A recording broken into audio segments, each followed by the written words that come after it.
កប់រឿងខ្ញុំសប្បាយខ្លាចជាទុកធំ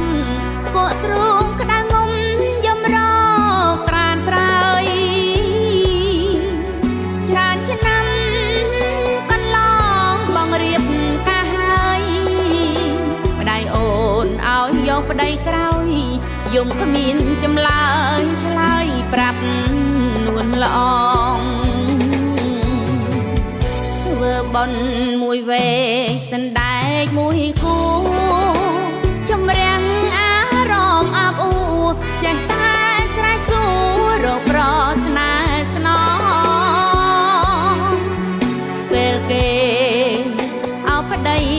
មកមីនឹកបងព្រះអើយសូមជួយចម្លងឲ្យផុតទឹកផងចំណងលោកីសំណាចំអងនៃព្រំលីខិតថ្ងៃមួយបានជួបម្ចាស់ចិត្តនឹករឿងអតីតអាណិតប្រថ្លៃទោះមានកូនចៅរៀងខ្លួនក្តី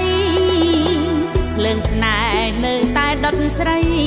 តើផលកម្មអ្វីស្រីស្រាយពុំរួច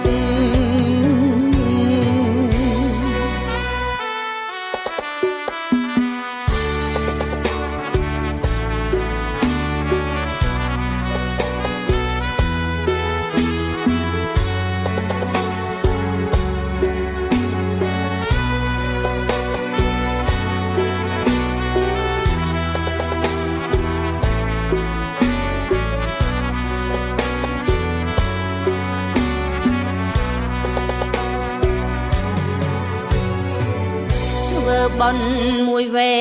សណ្ដែកមួយគូជំរាំងអារម្មណ៍អាប់អួរចេះតែស្រែកសួររកប្រស្នេហ៍ស្នងពេលគេអោប្តី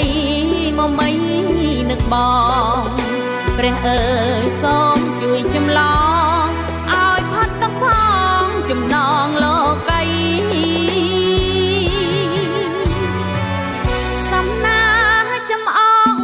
ព្រំលី